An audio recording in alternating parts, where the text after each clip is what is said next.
Core 2. All right. Hello, and welcome back to Real Seekers. I'm your host, Dale, the Real Seeker. And today I have a special guest. It's actually his first time on my show, but not our first time debating or discussing with each other because I was a guest on his show. So we have Mike from Evil Christianity. Hey, Mike, how are you? I'm very well. Hello again, Dale. So it's nice to be with you again. Uh, I think I'm still recovering from the bruising I took from you last time. Yeah, well, again, I think I respect that you're open to it. So again, look, lack of knowledge is something that's easy to fix. Okay, look, if I've got more knowledge than somebody, I can share that with you, and then you can gain it and stuff. But what I care about is, okay, well, what do you do afterwards with the information? How do we, it's about wisdom. How do we discern what the truth is and stuff like that? So yeah, there's no worries, nothing to feel bad about on that end. I thought I really appreciated your honesty and just being, hey, this is what I think about it and stuff like that. So yeah, thank you for coming back. And I just want to obviously because you're new for my audience and stuff, do you want to just maybe take some time to introduce yourself as to who you are, anything about your background, and as well share some of your faith or defaith journey if you want. Yeah, I'll actually start by first introducing my puppy. So you may or may not be able to hear her in the background. She's 2 months old, and I had a decision to make whether to lock her in with me or out. So either choice was problematic. So anyway, hopefully, unfortunately, she's been pretty much tireless. So I am 63 years old. My parents were uh, devout Catholics, and they did far more than attend church every weekend, every Sunday. They were active in the church community, and after church, there was a reception area, and they would spend at least an hour there after church every week, mingling with people. And uh, I attended a Catholic high school, and I went to church with them every week. So that's my background. Uh, Nothing. So I get I get psychoanalyzed all the time, and so people assume that something bad must have happened to me to make me this way. But my parents were I wasn't pressured into anything. Uh, I I I have I call them my sermons. One of my videos from maybe 1 or 2 weeks ago, where I acknowledged that I'm sure I benefited from church and my Catholic schooling. I believe I'm a better person, however you want to define better, and a better in a way that I think you and your audience would interpret that, meaning uh, I live in accordance with what the general understanding of the Ten Commandments is. How about that to focus it down? So I just when I became an adult, I looked back on it, and it's like, I don't believe this stuff. And even when I was maybe even before I was a teenager or a young teenager, I I I read a lot of these. I became interested in these. I don't think there was a term at the time, but what's now known as the ancient astronaut theorist. And I'm one of those guys. So I actually have a UFO story, but that may be for another time.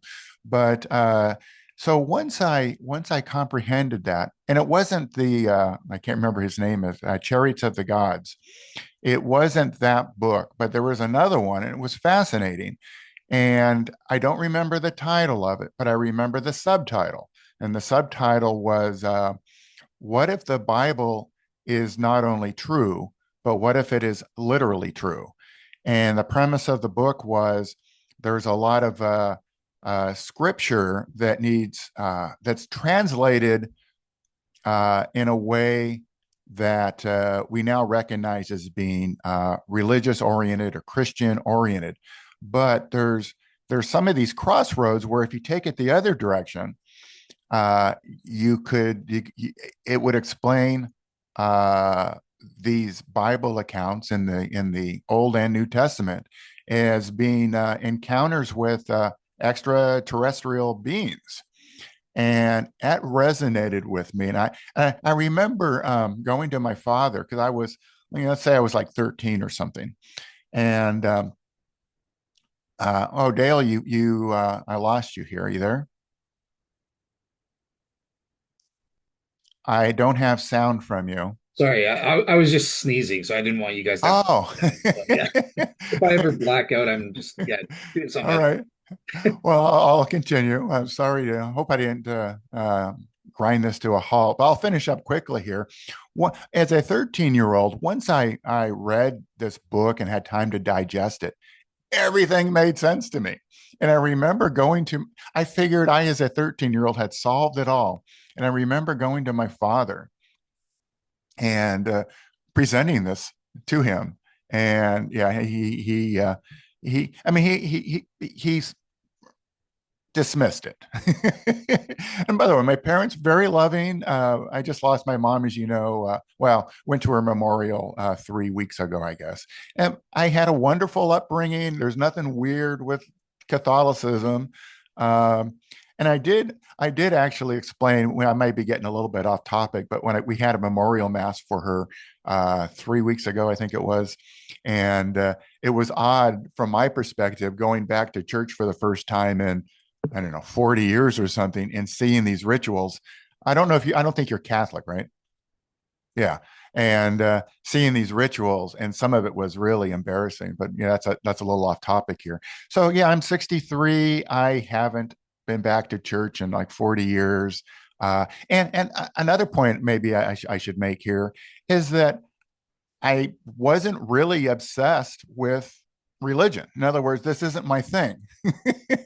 I I just live in a normal life. I was just a-religious, and what happened was there was this event that you and your listeners may be familiar with. It's known now as the Revelation 12 sign, and it kind of made mainstream news. And I kind of read it and I go, oh boy, that's fascinating. And so I went to some, so this is in 2017. So this is what, 8 years ago now. So I guess me now is mocking Christianity started, let's say 8 years ago, when I started visiting these Christian themed YouTube channels, mostly seeking out uh, videos on this sign. And I quickly determined that the sign has happened in the past anyway. Again, that's maybe for a topic for another day. And that's when I started uh, um, finding myself on channels that I think I now recognize as being evangelical. And again, I didn't know these terms until relatively recently. And I was like, people believe this stuff. And so anyway, that's my story. And then Yeah, one thing led to another, and I thought, and it was just less than a year ago, so I haven't even had my channel for a year, and I thought, might be good content.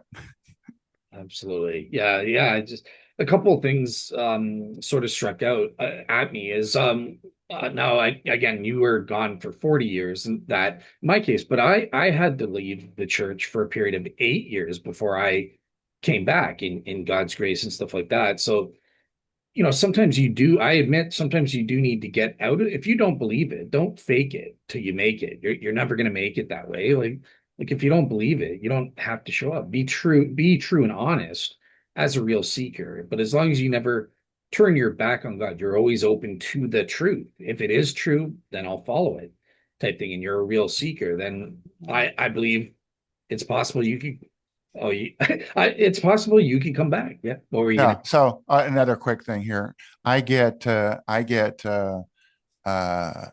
accused, as if it's a bad thing, of being an atheist.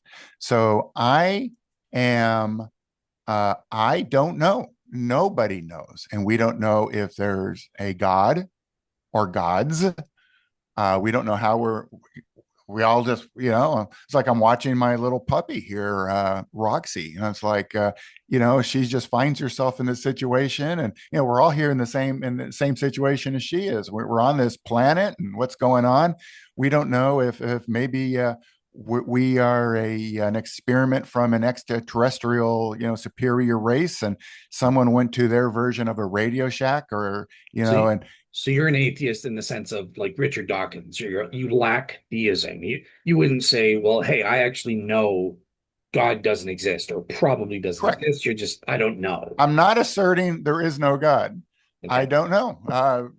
And maybe that's the foundation of our discussion today about miracles, because if there's a God, um, one of the ways that, uh, you know, he would communicate. Well, first of all, if there's a God, there wouldn't be any ambiguity, right? I mean, if we had created some creatures, me and you, Dale, we had a terrarium with some animals in there. We'd want them to know that they're in loving hands and in good care, and we'll keep them safe and cared for, and that kind of thing. But one of the arguments for a miracle or fulfilled prophecies is that this is sort of God's or plural or singular God's method of signing their or his or her word, right? You make a statement, and then you sign it off by saying, uh, you know, this and this and this will happen by this date, and that's how you know that this word is the real God, right? That would be the argument. But I assert, and as we'll get into it, that no prophecy has ever fulfilled, and no miracle has ever occurred. Gotcha. Okay, so yeah, so I guess in terms of God's existence, you were referring to the hiddenness of God, right? We would expect more evidence than there is, and for him to be more actively involved and stuff. And yeah, I do think that could be relevant to our discussion on miracles, which is the topic of today. But just one quick follow-up on your intro, and then we'll get straight into it. But so I know you mentioned you had like a UFO experience or an ancient alien experience or something like that. Now I know you are a pilot as your occupation. So I'm just curious, was your UFO experience was that during your job as a pilot, or is it just purely a okay, Yeah, okay. so I'm not currently a pilot, but for 30 years, yes, I had a an air cargo route. I was, for those of your audience here who's familiar with the lingo, I was a Part 135 operator. So I was a commercial operator and hauled cargo. Uh, so, so this gets a little messy because, um, so I will first acknowledge that if somebody else was telling me this story, I would check out and roll my eyes, and so I get it. So I actually have two, and you know, I give everybody one for a lifetime. You get one of these stories in a lifetime, and I got two, so that already makes me suspect. So I get it. I'm totally on your side, but I did have one when I was coming back from my cargo route. And this is, by the way, this is probably 25 or 30 years ago.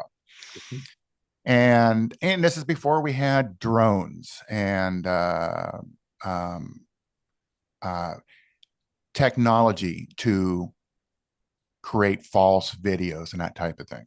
But one was I was coming back at night to my home airport, and I saw a light, and using the current vernacular, it'd be a, what do they call that? A sphere. Anyway, it was just a light, and it disappeared. And I can't recall more than that. But at the time, I remember thinking it was inexplicable. Okay, so my real story, I'll make it quick here. It was basically just 3 miles away. This is in Riverside, California. And there's this mountain there known as Mount Rubidoux. So the airport's on one side of the mountain, and that's where I saw that orb. Mhm. And then on the other side of the mountain is this is another one. I think it was about 3 years earlier. So it's kind of interesting. It's in the same location, isn't it? So this is my big story. Uh, it was a Sunday afternoon. Southern California has long periods of months and months and months of beautiful clear skies, right? Uh, Dry, and you can go months without seeing a cloud. And so it was a late afternoon. The the visibility conditions were ideal. Low sun angle, no shadows, clear skies, right? Infinite visibility, all that kind of stuff.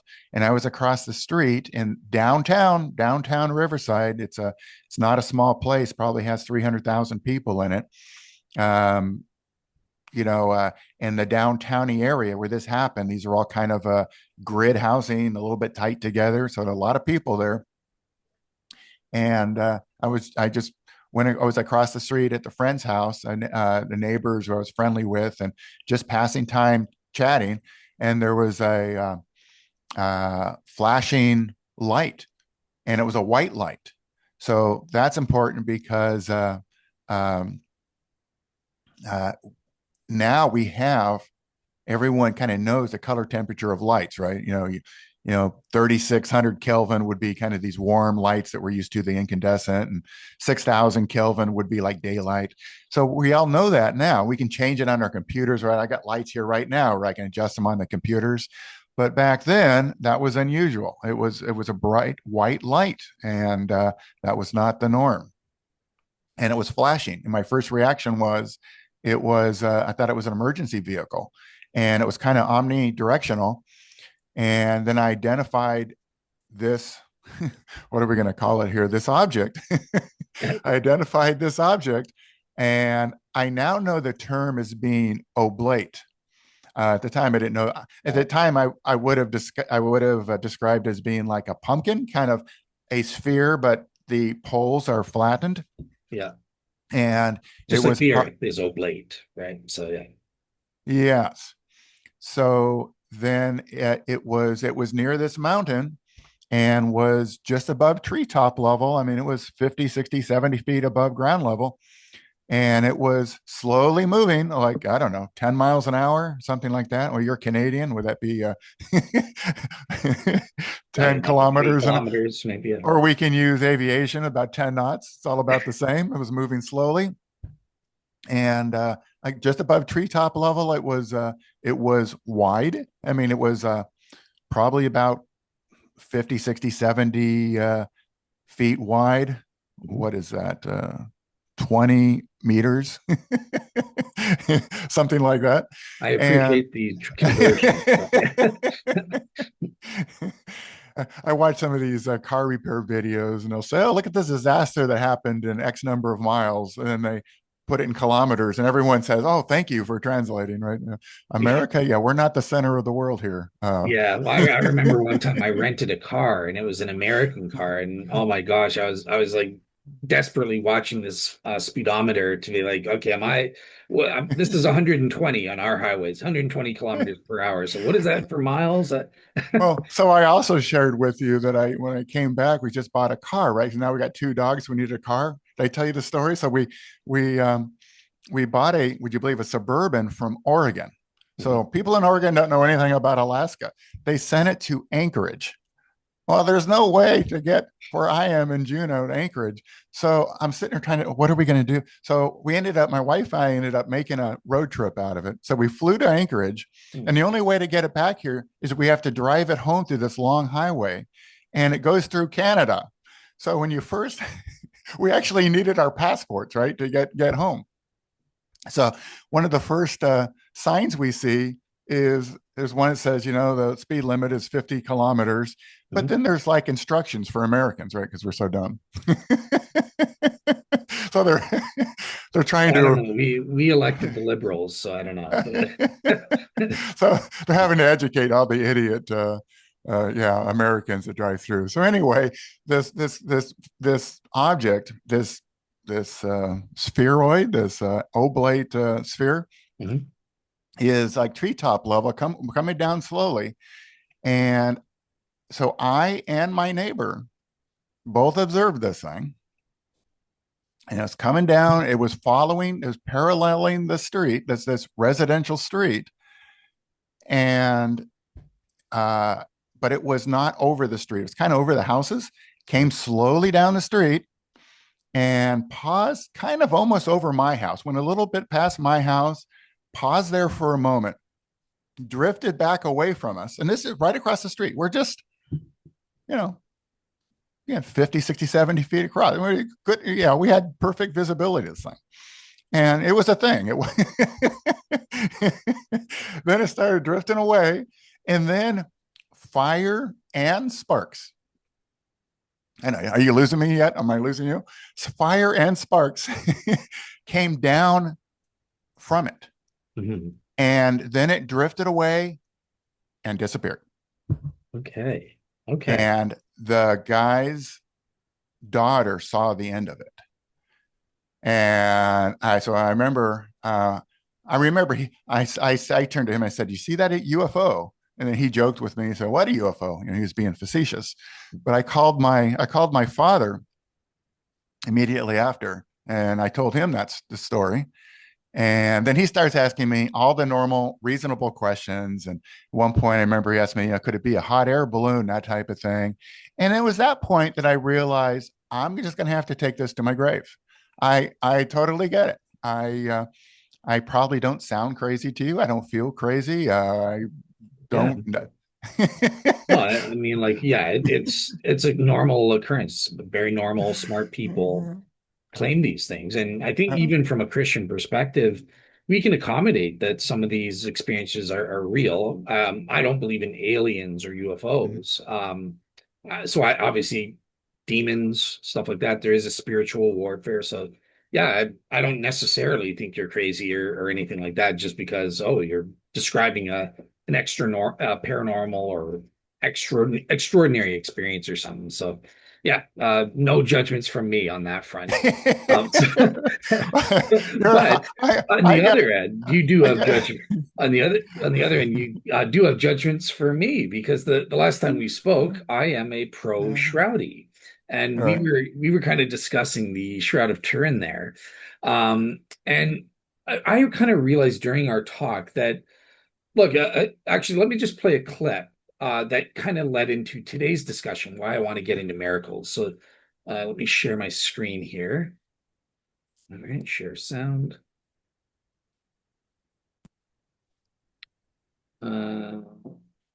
Is that popping up the YouTube there? Yes.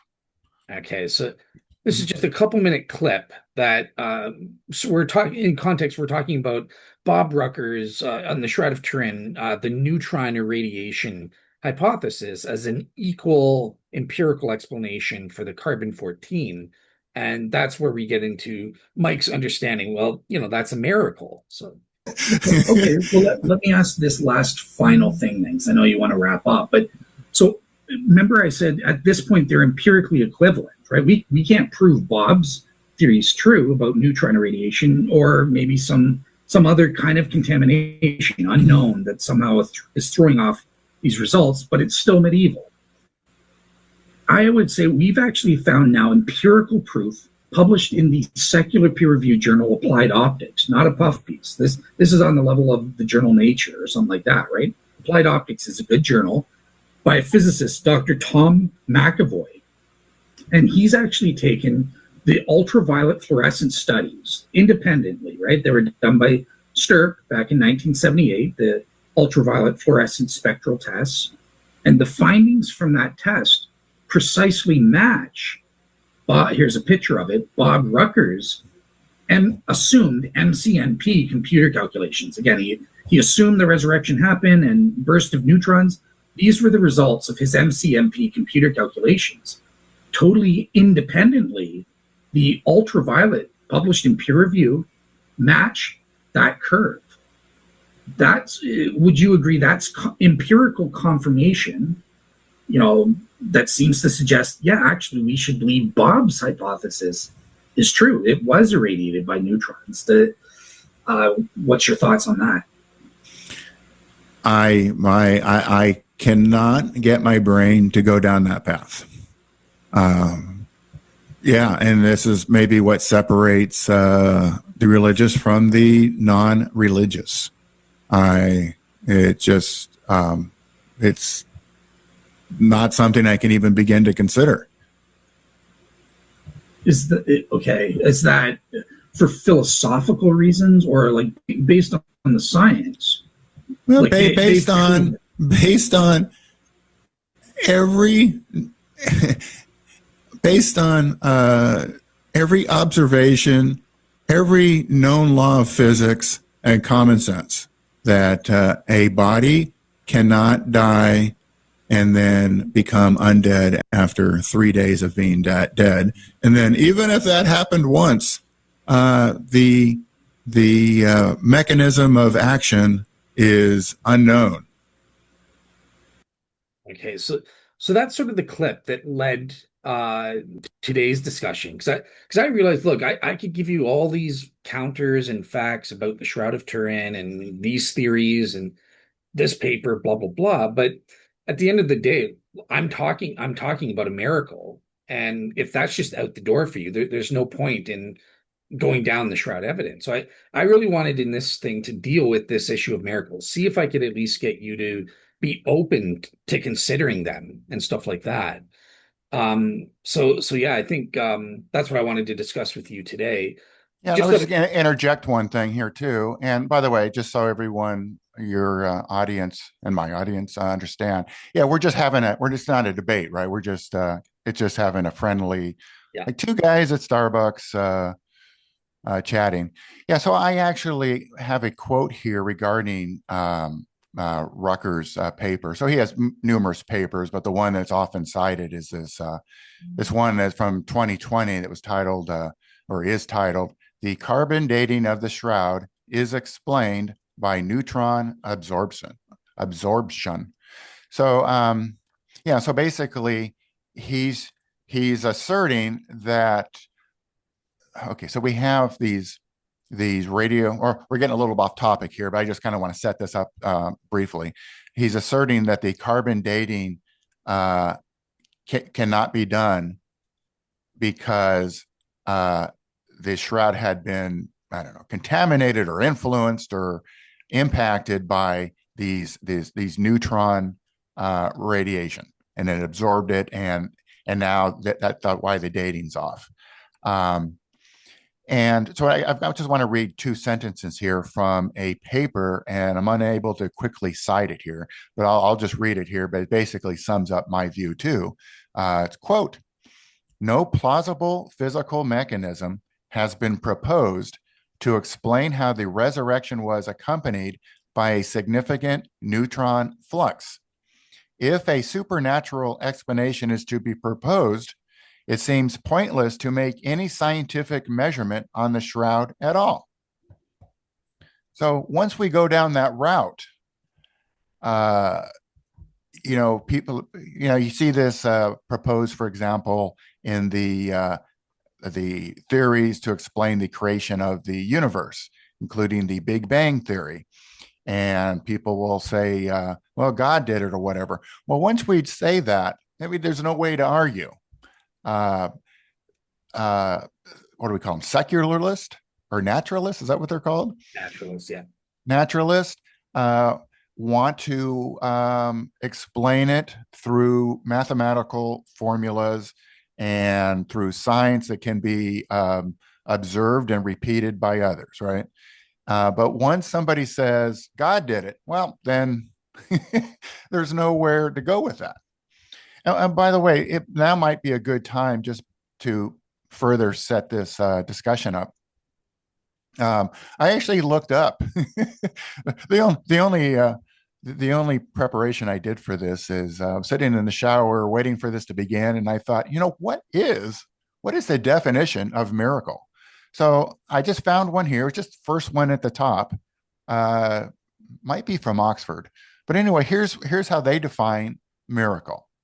Quote, "A surprising and welcome event that is not explicable by natural or scientific laws and is therefore considered to be the work of a divine agency."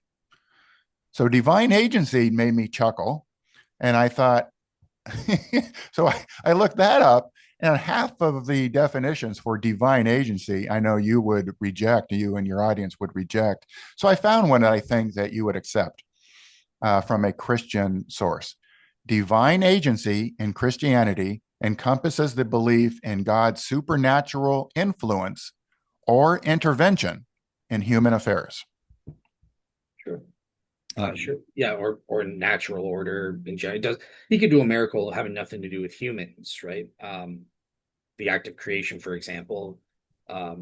Humans didn't come around for what, 8 billion years or whatever it is since the or something like that. So but yeah, more or less I'm happy with what you said. But okay, so here's where I think we could start. So here's my attempt to try and persuade you to at least be open to considering a miraculous option. Again, I'm not talking about the Shroud or Bob Rucker's thing. I'm just talking miracles in general. We need to start there. So the first thing is good. You are an agnostic. So I don't have to overcome reasons for, thinking that no, I know God doesn't exist. You're open to maybe a God along your lines exists. The Christian God exists. I live my life expecting to be judged in an afterlife by a just God. I'm expecting that. I'm expecting to see my I'm expecting to see my parents who just died. I'm expecting to see pets. This is what I hope. So I live my life in what might be seen as in accordance with Christian norms. Although Christians would say, I'm going to hell because I don't believe that Jesus is my Lord and Savior and all that. But other than that, Okay, so you actually believe there is some kind of God out there that's going to judge you, and there's an afterlife? I I thought you. live my life. I live my life as if that's true. I don't know. Okay, okay, cool. I don't care about just in terms of what you believe, the propositions. You're agnostic, and that's a good thing. I'm saying for as a start. You don't know. Maybe the God that's capable of producing miracles exists. Maybe he doesn't. So the first thing I want to establish from you in philosophy, we have this thing for no matter what we're talking about, we have this thing called the principle of indifference. And that basically just states that, look, as the automatic default for any proposition, the rational person ought to be indifferent to the truth or falsity of a hypothesis, unless and until one has sufficient reason or evidence for concluding one way or the other. And it sounds like we are fully on an agreement on that, right? Perfect. Yes. Okay. So you would agree with me that the default then for any given miracle, did God produce this miracle or not produce this miracle? Again, in a vacuum, pretend we have no evidence. Is this principle of indifference? It's agnostic. I don't know. Maybe a miracle happened here. Maybe it didn't. Um, okay. Okay, cool. So on that front, that's great. Now, in our clip that we did, you said, well, look, we're not in a vacuum. I've got you provided four reasons as to why you think actually it's improbable for a miracle. If you tell me a miracle occurred, I'm saying, well, that's improbable. I don't know how strong you are. Like your three reasons were based on every observation, common sense, the laws of nature, and even if God did do it, we can't propose what mechanism did he use. So because of that, you think though that makes it improbable. How strongly would you say it's improbable that a miracle occurred on those? I am certain. How about that? So like Certain. 100%, it's impossible. Yeah, there's never been a miracle as defined here, at least. The surprising and welcome event that is not explicable by natural scientific laws and is therefore considered to be a work of a divine agency. Well, okay. So, for example, if we're talking about the Big Bang, so maybe I'll retract the cert. It depends what we're talking about. Could the Big Bang have been created by this divine agency? That is possible. Yes. It could be a teenage offspring of a superior, being, and for his elementary school science project, he created us. Wouldn't that be a downer? It's like, oh, that's what all this is about. But these biblical miracles, the creating, multiplying The loaves. fish, and turning, what Jesus was at a party, and they ran out of booze, so he creates more for them, walking on water. 0% chance that any of that happened. Okay, cool. All right. And just before I start trying to give my counters for you to consider, so I listed those four reasons. I just want to is there any that you didn't mention in that clip? Like, do you have five or six reasons? Like, are those the four reasons? That's why you think it's improbable 0%? Or are there any other reasons that you think it's improbable? Oh, well, I listed those just on top of my head as best I could. I'll stand by them for now. Okay. Sounds like you want to lock me in because you got a fifth one that circumvents one of those, but I'm not trying to trap you or anything. I'm just trying to understand yeah. your reasonings done. Yeah, no, I felt comfortable with that. It's the laws of nature cannot be violated and never have been. Okay. All right, cool. So yeah, let's start with the first reason about the laws of nature then. So first of all, I think we have to understand what are the laws of nature. And I think that a lot of atheists and skeptics have sort of a misunderstanding they have this outdated 17th century, right? Like the Newtonian world machine, where the universe is just this machine set up and it works like clockwork. You can't violate the laws of nature, as though the laws of nature are prescriptive. They're things that impose their will upon the things in the universe, and you can't do otherwise. Now, that has been totally destroyed in the 20th century, even by modern science, right? Because what we've learned, well, let me just give the counter and then you can refute that since you disagree. But I would argue that the laws of nature are descriptive in nature. What they are, all they are descript mathematical descriptions of the causal dispositions of what we call quote unquote natural things in the universe, right? So planets act in accordance with what the mathematical description we call the law of gravity or something like that. That's their natural disposition when they're in certain relationships to each other in space and blah, blah, blah. So the point here is that descriptions are not prescriptive. And the laws of nature, as we understand them, the second point I want to give is that we know they have definable limits. We learned that, E equals mc squared or Albert Einstein. When you get to the quantum world, the laws of physics don't apply there because it's outside the scope. Relativity theory was also another thing that opened up our minds to understanding there's a limited scope to the laws of nature. So those are my two sort of counters. Is in the 20th century, science has proved that these laws of nature have limited scopes. And the second one, sorry, what was my first point? Do you remember? Oh yeah, they're just mathematical descriptions. They aren't Right. prescriptive. So yeah, I'll pick up with that. So you mentioned a limited scope. Yes. So so there is, and almost certainly never will be, one equation that's going to describe every uh, um, every act in the universe from the very, very small, and we're talking very, very small, we're talking quantum. It's unimaginably small to the unimaginably large. But Newtonian the Newtonian laws have not been proven wrong. That force is equal to mass times acceleration is now, always has been true, and always will be true. everywhere in the universe. It's an absolute fact.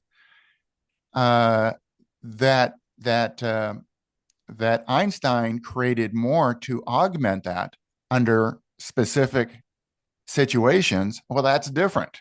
It's it's not that it's just extending Newtonian physics to encompass a greater scope is the term used.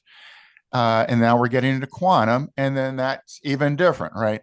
But once these laws, these theories, the Newtonian theories, and the Einsteinian, I'm not sure I've ever tried to pronounce that word before, theories, First they time. are absolutely true. I mean, like our GPSs now, they have to be programmed to account for the fact that light, the speed of light, and that the satellites that are up there at 22,500 miles, I don't know how many kilometers that is, up there orbiting in geosynchronous orbit, that they are experiencing through velocity and less gravity, faster time, right? So you got it. All these are absolute facts.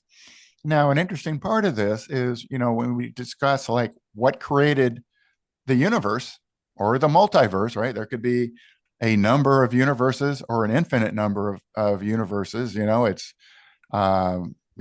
don't know. We could all be a simulation too, right? If we want to go there, but uh, people argue, well, you can't create something from nothing. Well, that can be explained to a point, but then where do you get these laws, right? So that we have these laws shows that it wasn't literally nothing, right? We had the laws, right? The inflation started, there was heat, and then the gravity, and the inflation, and that all these elements were created, and how they merged with each other, and all that stuff. That is defined by these physical laws. And there might be different physical laws in different universes and that type of thing. But so that's an interesting aspect of this, is that we do have, even though the universe was created from nothing, there were laws. So, you could almost argue then that the alien supernatural being with his toolkit could, he has a slider on his software, and he's saying, we want more of this and less of that, and crank that up, and then just add water and, electricity, and then, you start the process, right? So it's such a profound mystery. Who knows? But the rules, the physical laws, are absolute, and the only exceptions are there in their different realms, from the very, very small to the very, very large. Okay.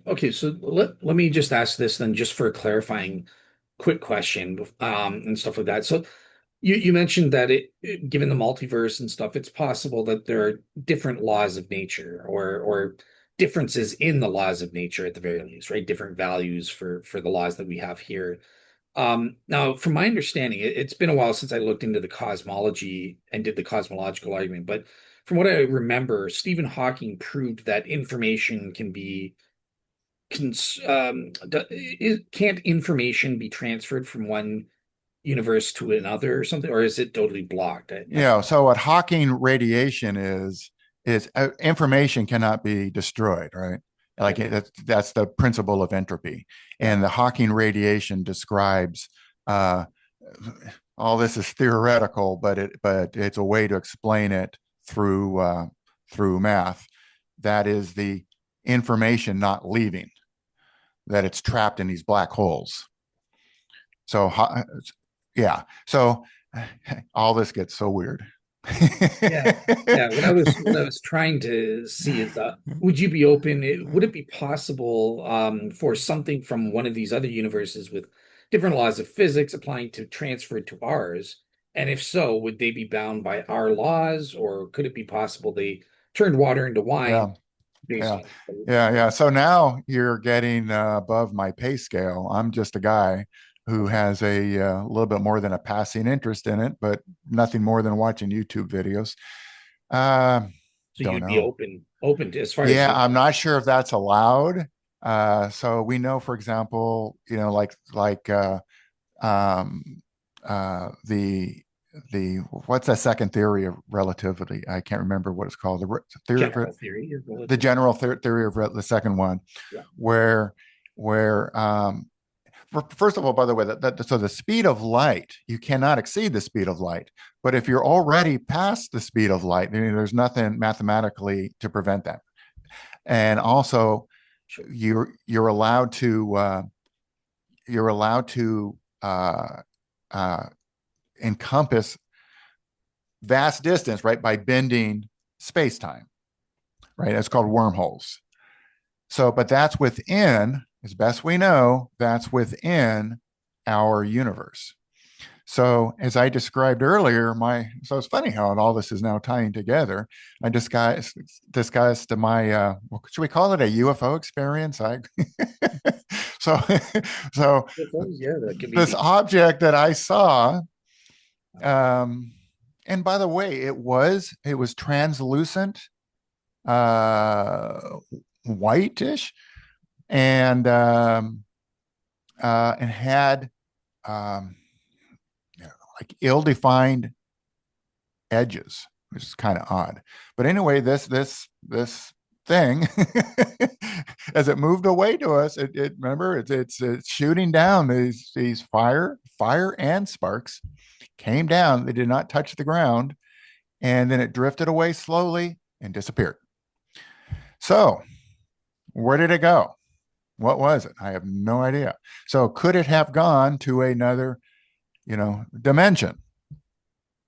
Don't know. okay. So I think what you would say is it is you would at least kind of be changing to say, well, maybe it's possible that extra dimensionality could play a role in producing what we call miracles of some sort, right? Or uh, Yeah. Okay. So, for example, let's say we got the Mike and Dale terrarium, where we got our people down there, and they're bound by, or create a software program. Or okay. So, in other words, I've got a better analogy. Could it be a cheat code in a game, right? In other words, would this being entity that created us, if that is what happened, um, could that is that being then also bound by the laws we are bound by? Yeah. So um, who knows? So if this is this gets so bizarre and deep and the well into the unknowable. But what if again we're this some adolescent superior being? He's making this in his bedroom for his science project, and he's tweaking everything. And maybe he's allowed to hit pause. By the way, this is something that I've theorized and have not actually shared it with anyone until I'm sharing it now with you, Dale. I have wondered as this object came down the street in downtown Riverside, is that how come? Did anyone else see it? Did the alien being push pause on the whole world, and only I and the neighbor and his daughter saw this thing, went away, and then they hit unpause, and you wouldn't know, right? I mean, if we were paused and they got unpaused, we wouldn't know. How do we know? So is that kind of thing possible? Oh, wow. I don't know. Everything is so bizarre. I'll throw it out there. Maybe it's possible. Who knows? I mean, would you grant not only that it's possible that for all we know it, or for all you know, it's equally probable to be the case? And yeah. Okay. So, equally probable to what? Oh, not to whether it could happen or could not happen. Yeah. It's such an unknowable. So, in other words, when Jesus needed more booze for his party and created it would a God do that? I am certain that never occurred. Is it possible that we were that we could agree that the creation of the universe would meet the definition of a miracle, Mhm. right? Could that have happened by a being or beings? Yeah, I guess so. It could happen. And there's just no evidence for it one way or the other. So, okay, so let me with the water and the wine. I guess I'm confused. Why is there a difference? Because look, the difference between water and wine is just molecules. So with quantum physics, we know that particles can just, from our perspective, just pop into existence from nothing. So maybe Jesus pop all the molecules necessary to for wine is now present because obviously everything that exists is made up of atoms. There exists a proton, blah, blah, blah. And ultimately, everything's made up of subatomic particles. So Jesus went pop, and all the subatomic particles necessary to create the bigger Mhm. particles to create wine became present. It seems Mhm. to me you'd have to be like, yeah, So that. what you're describing is would sounds like it would adhere to some laws of physics, right? Once Well, it enters, yeah. yeah. So I would submit that that was a made up story. None of the gospel authors witnessed Jesus, which may be a future topic for us. Yeah. So these were all created. I forgot even which gospel. Was that Matthew, right? I It's think. yeah, it's in Matthew. No, it's John, the wedding at Cana. Oh, is that what that is? Yeah. So this is a generation at least later. And anyway, maybe we're getting a little off topic, Look, but pretend it's that fake. would be, I couldn't care less. I'm just pretend I told you I did it, or Jim Bob Jones yeah. is claiming. Yeah. Uh, So in other words, if we hear from a lab, it would be on the in the Daily Mail, by the way. yeah, it was I fake. like to mock them. Fair enough. Fair enough. So I would expect to see it in the Daily Mail. Confirmed. Scientists in Zurich have transformed water into wine. Uh, could that have happened? Okay, so then therefore what? So therefore, so I'm just saying, so based on my one of the two reasons I gave, right? That so I was trying to say based on the limitations of the applicable scope of the laws of nature, right? Based on they're limited to these dimensions, three dimensions of space and time, not necessarily other dimensions, and also limited to the macroscopic, not the subatomic world.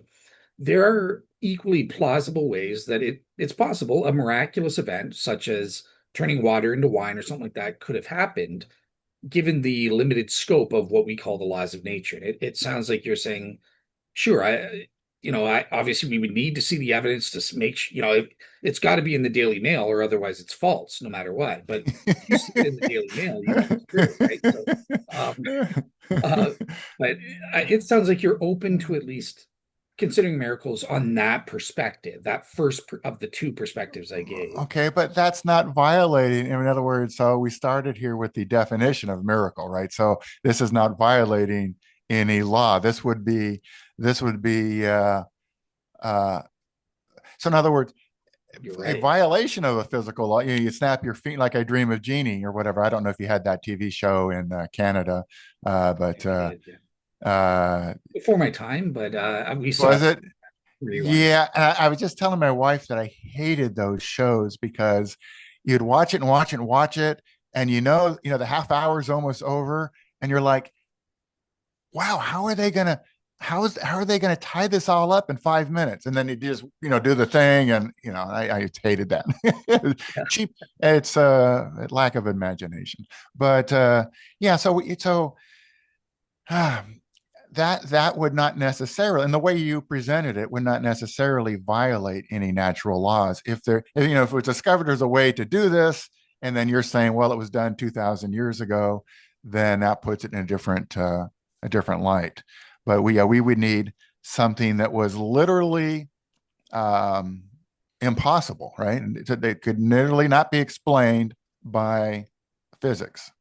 So I believe it or not, I think you are fully correct about that, right? So appealing to the limited applicable scope of the laws of nature alone is not is not going to be good enough to explain any and all claimed miracle claims, right? Because there are certain miracle claims. I would disagree with the definition that they're violations of the laws of nature and stuff, but the reason for that, they would go against the descriptions of the laws of nature in the sense that that's why I brought up my second reason that all the laws of nature they aren't things in themselves that exist and that prescribe that says you can't do this without violating me or something. The law of gravity is not saying you better obey me. If you don't, I'm gonna scold you or I'll snuff you out of existence or something like that.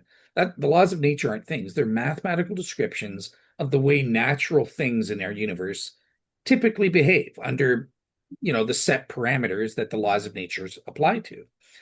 Now, the reason I wanted to stress the second point about the mathematical descriptions is because these laws are descriptions that fit under certain circumstances. Now, if we're positing God is an outside agent. He's outside the three dimensions of space, and if he's able to input, right? This is what miracles claim to be. It's an input from God into the system from outside. So basically God is the one that's upholding the universe. He's the one causing the planets to move the way they do. And we describe that as the law of gravity. But if God's moving the planets this way, just to keep things stupid and simple, let's say God's doing this. And okay, the law of gravity is planets do this.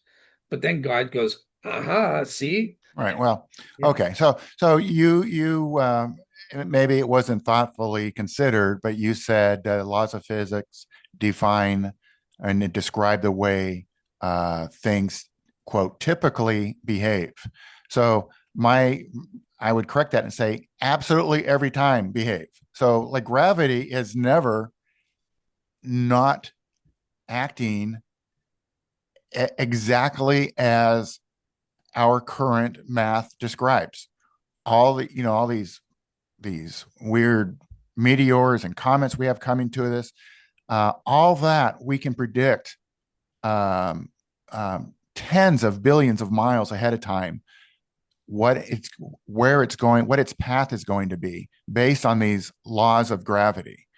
And the laws of gravity have never changed. So when, for example, when the one of the gospel, maybe it's one or more of the gospels described the sun standing still for 3 hours. That is impossible, and it never happened. It cannot happen. And if it did, everyone would die. But that is impossible. And the laws of gravity have never not performed and behaved exactly as we now have mathematically described them. Okay.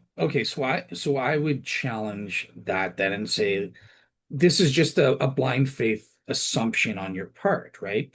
This absolute assumption in the absolute uniformity of nature kind of thing. And a blind faith assumption is not evidence. It's not a reason. So cool. If you're telling me you've got this blind faith assumption, I can tell you, well, I've just got blind faith that does happen. The sun does stand still when God inputs into the system and stops moving it through. Well, what would your source be for the sun stopping for 3 hours? Oh, so again, I'm not trying to prove in this show. I'm not trying to. I would say it's the Bible, and you would say, well, the Bible's not good enough and stuff No like one that. else saw it. I mean, shouldn't somebody else other than one anonymous author Right. have observed this? Shouldn't people in China and people in I Great would think Britain so. and I Egypt? would think so, right? So I think those are problems for the biblical text that if I was defending the historicity of that event, I would need to address. But for the sake of argument in this debate, I don't care. The story in Joshua is BS. It never happened. But the point I'm trying to get you to be is to be open that it could have happened with God as an outside agent inputting the results and saying, you know what, I'm instead of moving the sun like this, Okay, I'm gonna just so I stop it. will acknowledge that if there's a God, and by the way, like again, I sure hope there is, and I hope he's just in the way that we would expect a just God to behave, Mhm. and I hope there's an ultimate resolution of evil and non-evil, and all that kind of stuff. So I hope that. So if there's this being, as we are now discussing him, in other words, let's say this entity who created us and controls this and all this, and I think I've acknowledged this earlier, that can he, for example, change some switches or do something that humans have not, that is not in alignment with the way humans have described it, right? So we got, force equals, mass times acceleration. Well, Yeah. God could do something different. Okay, so I will acknowledge that. Okay. But it has never, ever, ever, ever been observed. So when you talk about blind faith assumptions, well, that's based on literally every single case with no exceptions for the entire, for like Newtonian physics for 400 years. There's never been a single exception. So it's not a blind faith assumption. It's based on very sound science that has never been disproven or in any way. Okay. Okay. So let me say that. So in the first place, I agree with you that it is inductive. It's called an inductive survey, right? So it's cogent evidence to base on a mass of observations, and I will confirm with you that the quite a lot, if not the majority of observations. Yeah, I would agree. The majority of observations, even as a Christian, 100%, confirm that the laws of nature are upheld as we understand them. Okay, so you do have that inductive survey that could qualify as evidence. Now, the only thing I would say is, okay, so two aspects on this observation. So number one, I would say that you would, in order for this to work in the absolutist sense that you're giving, to get to the 0%, you would have to prove that there are no observations at all. And I don't think you can do that, because there are observations. People provide us with testimony, again, whether So true. science has to be repeatable, right? So you make an observation, you describe it, and then it has to be repeatable. So, for example, I have, you know what? Should I take a moment? Let me Well, just. let me just ask, okay, no, you go, but I was going to Oh ask. no, I was gonna say I think it was my last. I label my videos by sermons. I think it was my last video 43. Someone commented on Saint Therese. Is that how you pronounce it? I'm not a Catholic, but Saint. Oh yeah, it's kind of it's a Catholic thing. Oh, Hardcore I tell you, Catholic. some of these things I saw when I was in church, I was really embarrassed. But yeah, it's Was a it Catholic. it was Catholic, right? I It was think. it was Catholic, and it was like I said, I was embarrassed, and now they got my brother. But that's so anyway. In my last sermon, there, someone mentioned they were talking about miracles. Okay. And oh, what a coincidence! What a miracle that it, and so that there's this a saint, yeah, Saint Therese, and I actually replied to him, "Oh, what do you know? The national shrine to this saint happens to be in this town." Right here in Juneau, right down the road. And it's a spectacular property owned by the Catholic Church, and it's on the water. It's spectacular. And I've been there a number of times. And so I mentioned that to him. I said, "Hey, what do you know?" And then he replied to me in my sermon number 43 on the comments. He made some comment that, oh, yeah, she's a wonderful woman.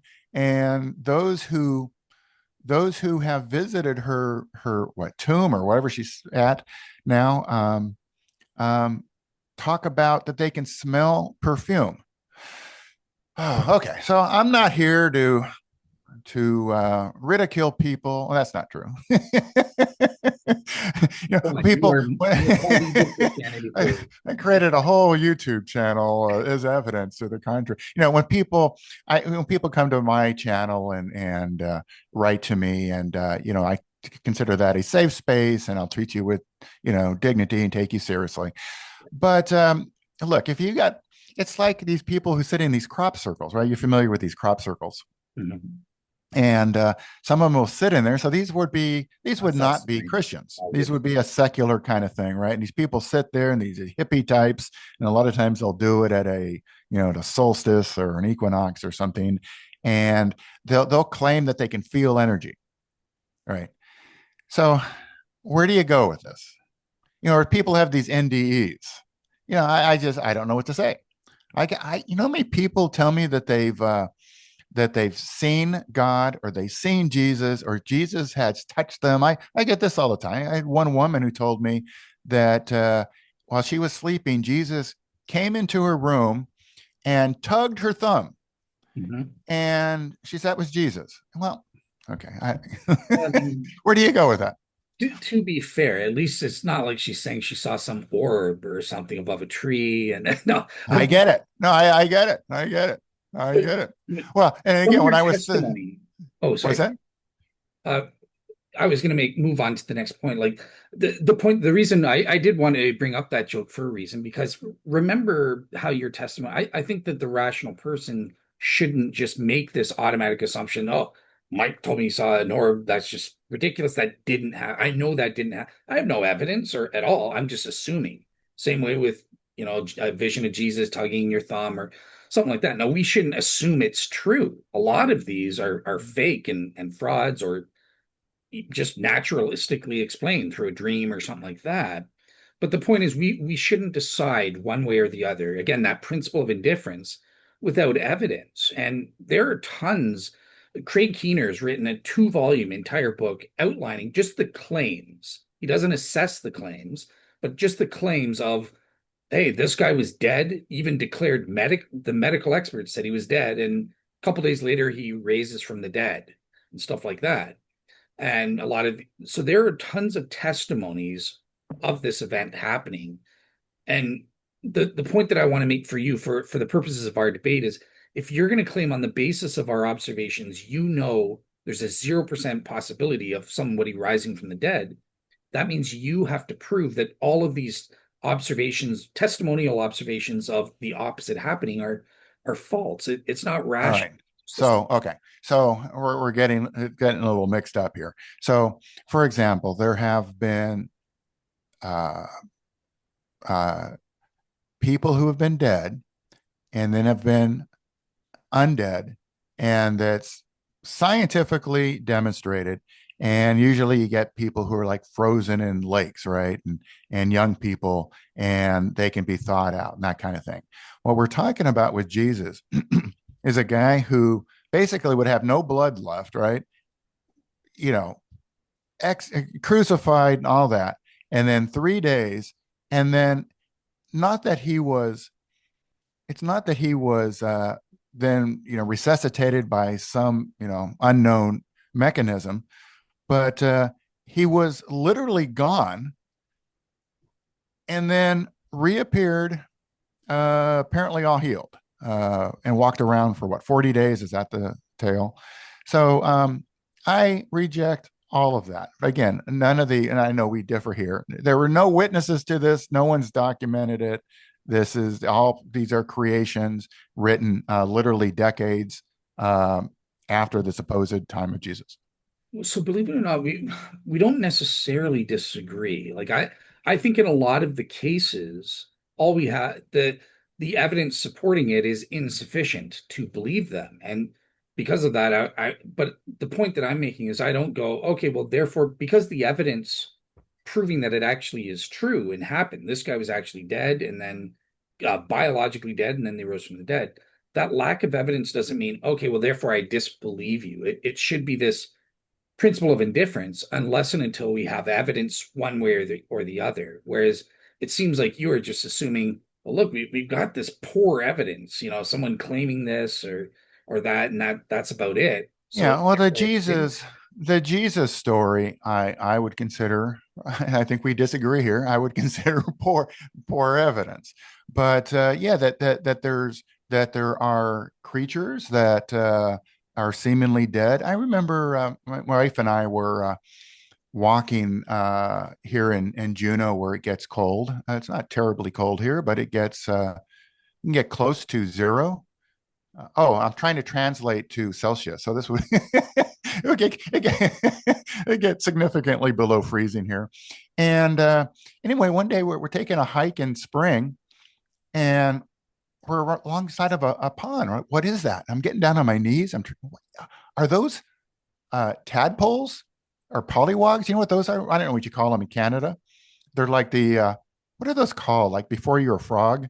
Tadpoles Tadpoles? and Yeah. pollywog. I've heard both. Okay.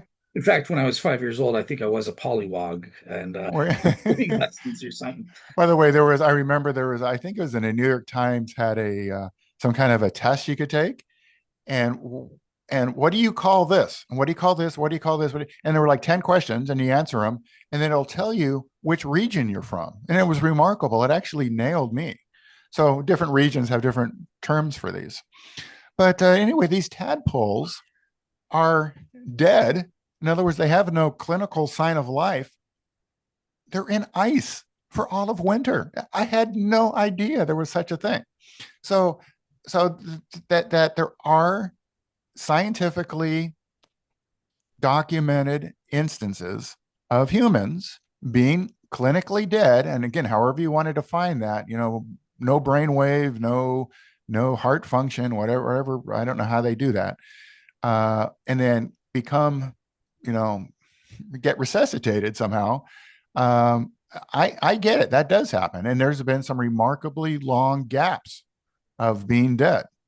But these are in very unique situations. And that also does not violate any scientific law. Well, so while you were saying that, I'm trying to find a video clip of my friend Caleb Jackson, because he's documented cases that where these unique circumstances don't apply. So, for example, a body was pronounced dead and lying in a morgue. It's a famous example in that.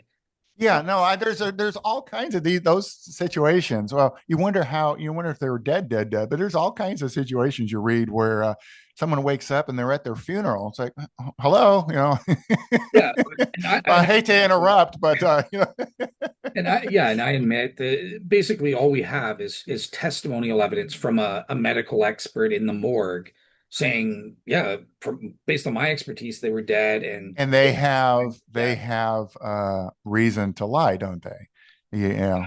I don't know. I don't think so. You don't think somebody, in other I words, think if you push somebody into a hole and it's later determined that he wasn't dead, and you get blamed for it, that would be negligent homicide. That's what we call it in the United States. Yeah, so I think given the evidence, it's just equally probable. I'm indifferent because I don't know whether this guy is trustworthy or he's lying.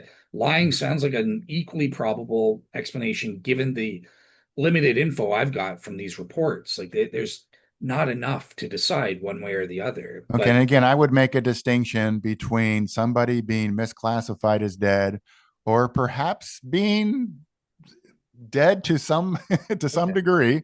Again, there's well, let me different phrase it. criteria.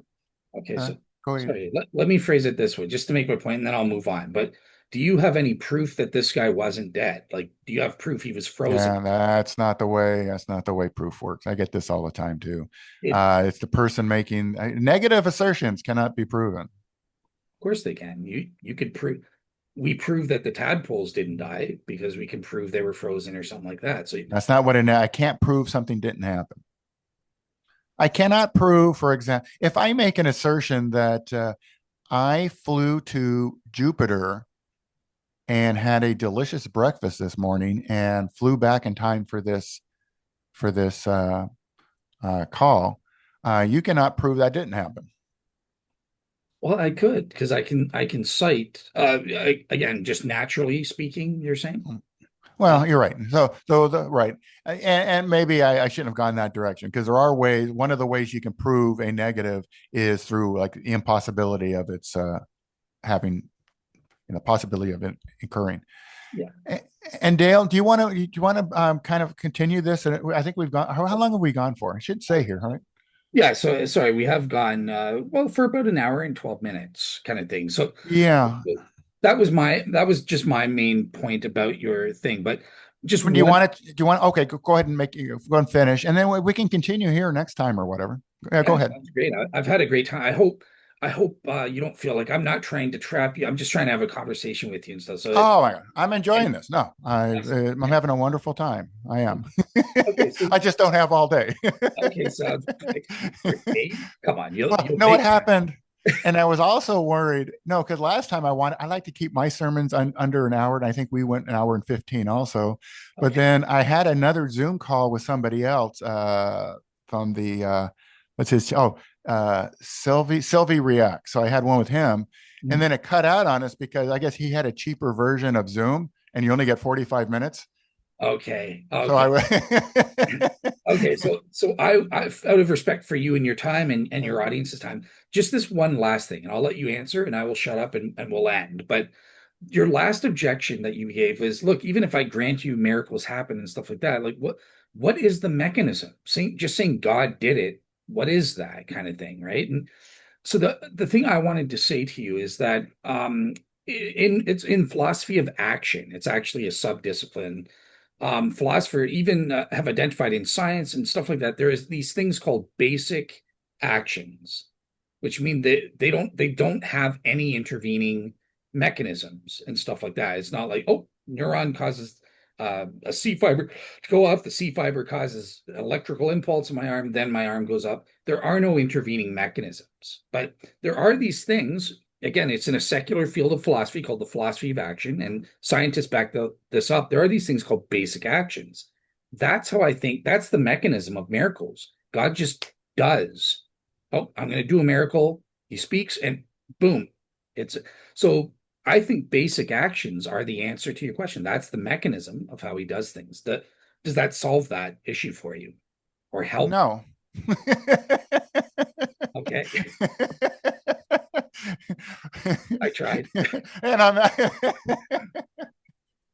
and on that note, well, we can continue. I mean, I have no problem. You Sure. can lead with this thought exercise next time. We can continue there, whatever you want to do. I've had a delightful time. Sounds good. All right. Well, yeah, thank you so much for joining me on the show and letting me lead. Obviously, next time we'll reverse the roles, and again, and All you'll right. be leading me. I'll be the guest. Either way, I've enjoyed this. Either way. Awesome. Awesome. All right. Well, All right. that's it for Bye, Mike. everybody. Take care, everybody, and God bless.